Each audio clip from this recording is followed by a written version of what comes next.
Décembre 2025, Disney signe un chèque d'1 milliard de dollars. En échange, il donne Mickey Mouse à l'intelligence artificielle. Mais attendez, Disney, qui poursuit une crèche pour une fresque de Mickey, donne 200 de ses personnages les plus précieux à OpenAI? Ça n'a aucun sens. Sauf si on comprend vraiment ce qu'ils sont en train de faire. Laissez-moi vous raconter une histoire. Il y a 3 mois, un garçon de 14 ans à Tokyo crée une vidéo. On y voit Elsa et Iron Man qui combattent Dark Vador dans l'espace. Avant, Disney lui aurait clairement envoyé une lettre d'avocat. Aujourd'hui, cette vidéo est légale. Elle peut faire des millions de vues et Disney tout simplement applaudit. Alors, qu'est-ce qui a réellement changé? Tout et à la fois rien. Parce que ce que vient de faire Disney, ce n'est pas de la gentillesse, ce n'est pas de la philanthropie. C'est la stratégie la plus brillante et la plus effrayante que j'ai vue dans la tech ces dernières années.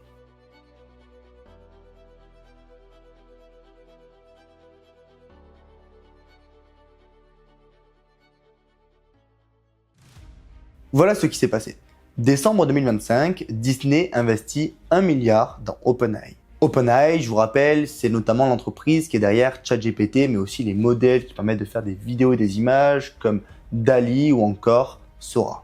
En retour, OpenAI obtient une licence de 3 ans sur plus de 200 personnages Disney, Marvel, Pixar ou encore Star Wars. Mais concrètement, qu'est-ce que ça veut dire? En 2026, vous pourrez taper sur ChatGPT « Fais-moi une vidéo de Buzz l'éclair qui fait du surf avec Moana ».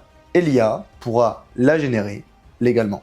Vous pourrez ensuite poster cette vidéo sur TikTok, Instagram, Snapchat et Disney ne vous poursuivra pas, au contraire. Mais attention, il y a quand même des limites. Pas de voix des acteurs, donc pas de voix de Robert Downey Jr. en Iron Man, pas de film complet, ou encore pas de monétisation directe sans accord. Juste des courtes vidéos, des images, du contenu social. Cool? Ouais, très cool même. Et justement, c'est là que ça devient intéressant. Parce que la vérité, c'est que Disney ne fait rien par gentillesse. Laissez-moi vous raconter vraiment ce qui se trame derrière tout ça.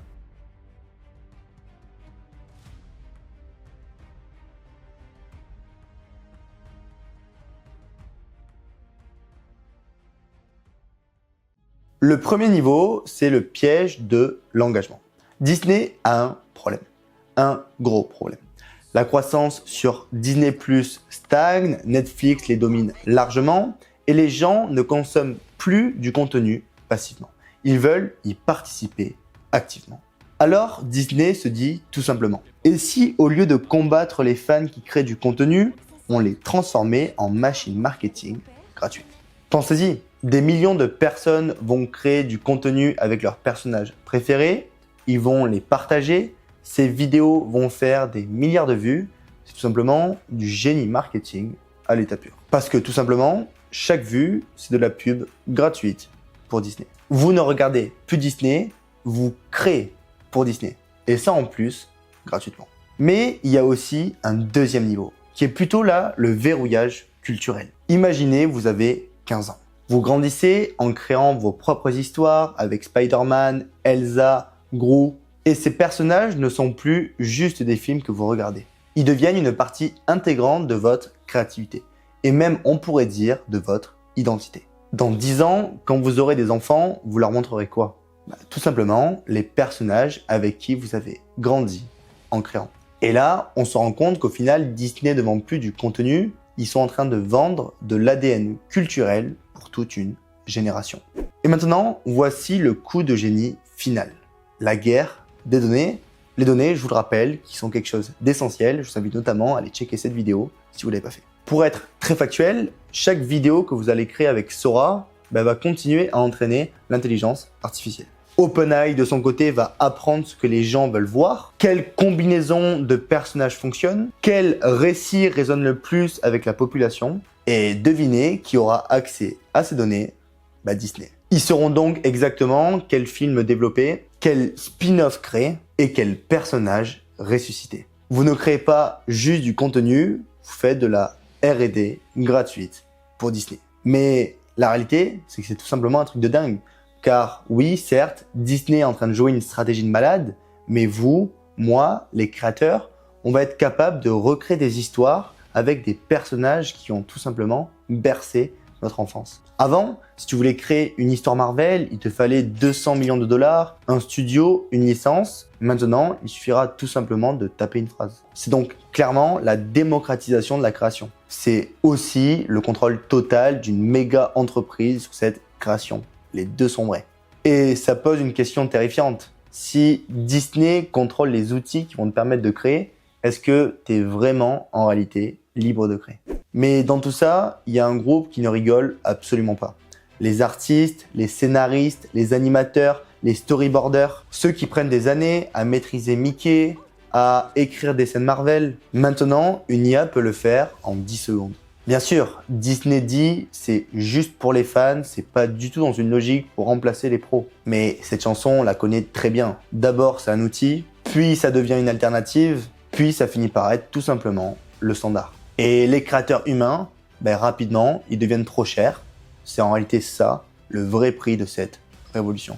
Maintenant, parlons de ce qui va venir après. Parce que ce deal Disney OpenAI, c'est juste le début de l'histoire. Imaginez dans 5 ans, Netflix signe avec Google, Warner signe avec Anthropic. Tout simplement, chaque studio donne ses personnages à une IA différente. Et vous, dans tout ça, vous ne choisirez plus entre Disney+ et Netflix. Vous choisirez l'IA qui aura les personnages que vous voulez remixer.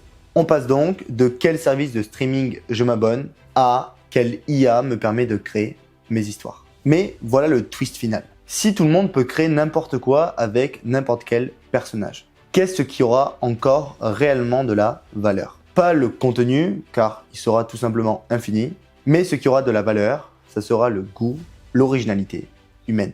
Car oui, les machines peuvent générer, mais seuls les humains peuvent réellement donner du sens, ajouter de l'émotion au sein de ces histoires qui ont bercé notre enfance et qui berceront l'enfance de nos enfants. Alors, est-ce qu'au final, Disney a gagné? Oui, mais vous aussi. Parce que pour la première fois de l'histoire, les histoires qui ont défini notre culture ne sont plus enfermées dans des coffres-forts.